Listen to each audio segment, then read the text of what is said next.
Hello everyone, welcome back to my channel. இன்னைக்கு வந்து நிறைய பேருக்கு ஒரு டவுட் இருந்துச்சு. இந்த ஃபாண்டன்ட் ஹேண்டில் பண்றவங்க எல்லாத்துக்கும் நிறைய பேருக்கு இந்த டவுட் இருந்துச்சு. அது பிகினரா இருந்தீங்க அப்படின்னா கண்டிப்பா இந்த டாபிக் வந்து உங்களுக்கு யூஸ்ஃபுல்லா இருக்கும் அப்படின்னு நினைக்கிறேன். சோ இது என்ன அப்படின்னா ஃபாண்டன்ட் ஆர் சுகர் பேஸ்ட்னு சொல்றதும் கம் பேஸ்ட்னு சொல்றதும் ஒண்ணா இல்ல அதுக்கு வேற ஏதாவது டிஃபரன்ஸ் இருக்கா? அப்படி இருந்துச்சுன்னா அது என்னென்ன டிஃபரன்ஸ் அப்படிங்கறது எல்லாத்தையுமே வந்து இந்த வீடியோல நம்ம டீடைலா டிஸ்கஸ் பண்ண போறோம். இது முடிஞ்ச அளவுக்கு நான் சிம்பிளா உங்களுக்கு எக்ஸ்பிளைன் பண்றதுக்கு ட்ரை பண்றேன். கண்டிப்பா இந்த வீடியோ உங்களுக்கு இன்ஃபர்மேட்டிவா இருக்கும் அப்படின்னு நினைக்கிறேன். ஃபுல்லா வீடியோ ஸ்கிப் பண்ணாம பாருங்க. இப்போ வாங்க வீடியோக்குள்ள போகலாம். ஃபாண்டன்ட் இல்ல கம் பேஸ்ட் அப்படின்னு சொல்றது ஆக்சுவலா பார்க்கிறதுக்கு வந்து ஒரே மாதிரி தான் இருக்கும். ஏன்னா அது வந்து ஒரு சின்ன அந்த ஒயிட் கலர் ஒரு டோ மாதிரி இருக்கும். அது வந்து நம்ம நீட் பண்ணி நம்மளுக்கு வேணுங்கிற ஷேப் அண்ட் ஸ்ட்ரக்சர் வந்து நம்ம அதுல இருந்து உருவாக்கிக்கலாம். ஸோ இதுதான் வந்து ஜென்ரலா ஃபாண்டன்ட்டை பார்த்தாலும் அப்படிதான் இருக்கும். அதோட பர்பஸ் அதுக்கு தான். அதே மாதிரி கம் பேஸ்டோட பர்பஸும் அதுக்கு தான். அதாவது கேக் டெக்கரேஷன்ல பேசிக்கா யூஸ் பண்ணுவோம். பட் இது பார்க்கிறதுக்கு ஒரே மாதிரி இருந்தாலும் இது ரெண்டும் வேற வேற. ஃபாண்டன்ட் அப்படிங்கிறது சுகர் பேஸ்ட் அப்படின்னு சொல்லுவாங்க. ஸோ இது வந்து கம் பேஸ்ட் அளவுக்கு வந்து ஹார்டா இருக்காது. அதாவது இது வந்து கொஞ்சம் சாஃப்டாவே தான் இருக்கும்.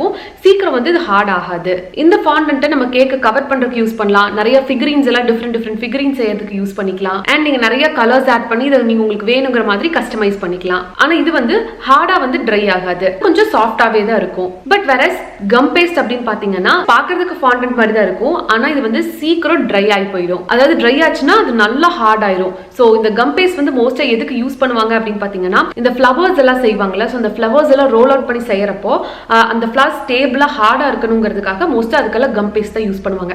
இந்த வெட்டிங் கேக்ஸ்ல யூஸ் பண்றதுக்கு. சோ அதுக்கெல்லாம் பாத்தீங்கன்னா இந்த ஃபிளவர்ஸ் செஞ்சிருக்கிறது எல்லாமே கம் பேஸ்ட்லயா இருக்கும். இந்த கம் பேஸ்ட்ல செய்யற ஃபிளவர்ஸ் எல்லாம் வந்து நல்லாவே ஸ்டேபிளாவும் இருக்கும். ரொம்ப டியூரபிள்னு சொல்லிக்கலாம். சோ என்ன அப்படின்னா நல்லா ஹார்ட் ஆயிருச்சு அப்படின்னா அது வந்து நம்மளுக்கு ஃபர்தரா அது அப்படியே ஸ்டேபிளாவே தான் இருக்கும். அப்புறம் நீங்க இந்த ரஃபிள்ஸ் எல்லாம் செய்றீங்களா, இப்போ நீங்க உங்க கேக்ல வந்து டெக்கரேட் பண்றதுக்கு ரஃபிள்ஸ் எல்லாம் செய்றீங்க அப்படின்னா நீங்க இந்த கம் பேஸ்ட்ல ரஃபிள் செஞ்சு வச்சீங்க அப்படின்னா அந்த ரஃபிள்ஸ் எல்லாம் வந்து அப்படியே நீங்க எப்படி வைக்கிறீங்களோ அதே மாதிரி பெருசா மெல்ட் ஆகாம அந்த மாய்ஸ்சருக்கு ரியாக்ட் பண்ணி மெல்ட் ஆகாம அதே அளவுக்கு ஹார்டா நீங்க வைக்கிற மாதிரியே இருக்கும். அண்ட் நீங்க வந்து நல்லா ஃபைன் டீடைல்ஸ் எல்லாம் எதுக்கெல்லாம் கொடுக்கணுமோ அதுக்கு வந்து நீங்க கம் பேஸ்ட் யூஸ் பண்ணிக்கலாம். ஃபாண்டன்ட்ல வந்து அந்த ஃபைன் டீடைலிங்ஸ் எல்லாம் கொஞ்சம் கஷ்டமா இருக்கும்.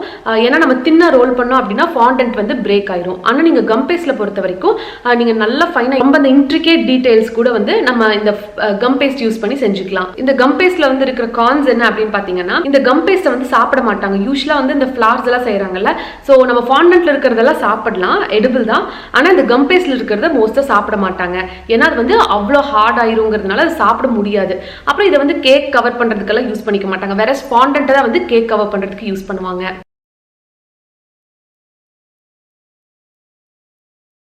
இந்த ஃபாண்டன்ட்லயும் கம் பேஸ்ட்லயும் யூஸ் பண்ற நம்ம இன்கிரீடியன்ஸ் என்னென்ன அப்படின்னு பார்க்கலாம். ஸோ மோஸ்டா வந்து இதுக்கு ஒரே மாதிரியான இன்கிரீடியன்ஸ் தான் யூஸ் பண்ணுவாங்க. அதாவது நம்ம சுகரை வந்து அந்த லிக்விட் அந்த வெட் சப்ஸ்டன்சஸ்க்குள்ள ஆட் பண்ணுவாங்க. ஆனா ஃபாண்டன்ட்டை பொறுத்த வரைக்கும் பாத்தீங்கன்னா மோஸ்டா அதுல வந்து ஜெலாட்டின் ஆட் ஆயிருக்கும். ஸோ ஜெலாட்டின் எதுக்கு அப்படின்னா கொஞ்சம் அந்த எலாஸ்டிசிட்டி கொடுக்கறதுக்கு ஜெலாட்டின் ஆட் ஆயிருக்கும்.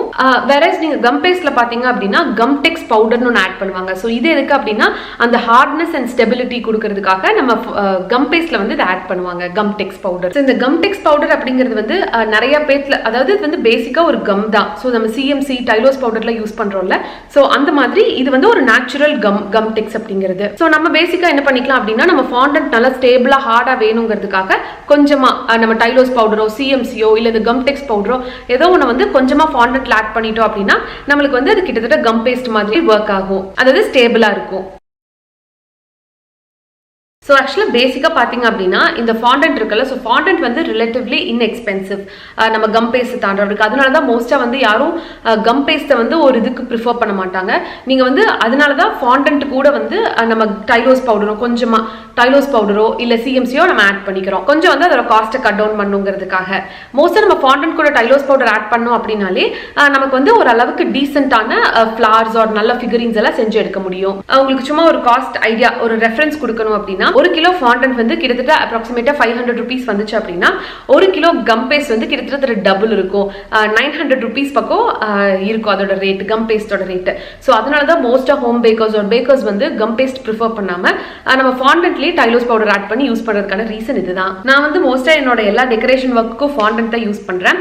பட் நிறைய பேக்கர்ஸ் ஆர் பெரிய பெரிய எக்ஸ்பர்ட்ஸ் எல்லாம் என்ன சொல்றாங்க அப்படின்னா ஃபாண்டன்ட் அண்ட் கம் பேஸ்ட் வந்து 50-50 மிக்சர்ல நம்ம ஆட் பண்ணோம் அப்படின்னா அதோட அவுட்புட் அண்ட் அந்த ஸ்டெபிலிட்டி ஹார்ட்னஸ் அந்த பிளையபிலிட்டி எல்லாமே வந்து ரொம்ப ரொம்ப நல்லா இருக்கும் அப்படின்னு சொல்லிட்டு நிறைய பெரிய பேக்கர்ஸ் எல்லாம் சொல்லியிருக்காங்க. இது வரைக்கும் நான் ட்ரை பண்ணதில்லை. பட் யாராவது நீங்க ட்ரை பண்ணணும் அப்படின்னு நினைச்சீங்கன்னா ட்ரை பண்ணி பாருங்க.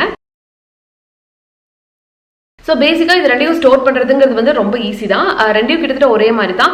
கொஞ்சமாக ஏதாவது வெஜிடபிள் ஷார்ட்னிங் மாதிரி எடுத்து அதை நல்லா ரேப் பண்ணிட்டு ஒரு நல்ல டைட்டான பிளாஸ்டிக் கவரில் போட்டு ஸ்டோர் பண்ணி ஒரு ஏர் டைட் பாக்ஸில் ஸ்டோர் பண்ணி வச்சுக்கோங்க. இதை வந்து ஃப்ரிட்ஜ்லலாம் வச்சிடக்கூடாது. ரூம் டெம்பரேச்சர்லேயே நல்லா ஒரு நல்ல ஏர் டைட் கண்டெய்னரில் போட்டுட்டு ஸ்டோர் பண்ணிட்டீங்க அப்படின்னா இது ரெண்டையுமே வந்து நல்லா ஒரு 3 to 4 வீக்ஸ் வரைக்கும் வந்து நல்லாவே யூஸ் பண்ணிக்கலாம். ஸோ அவ்வளோதான். இதுதான் வந்து ஒரு பேசிக்கான overall idea about fondant and gum paste. கொஞ்சம் இதை பார்த்ததுக்கு அப்புறம் புரிஞ்சிருக்கும் அப்படின்னு நினைக்கிறேன். அண்ட் இந்த வீடியோ யூஸ்ஃபுல்லா இருந்துச்சு அப்படின்னா எனக்கு மறக்காம காமெண்ட்ஸ்ல லீவ் பண்ணுங்க. வேற எங்காவது என்ன பர்சனலா ஃபாலோ பண்ணும் அப்படின்னு நினைச்சீங்கன்னா இதனோட இன்ஸ்டாகிராம் ஐடி ஹரிணி பாபுராஜ் என்ன ஃபாலோ பண்ணலாம்.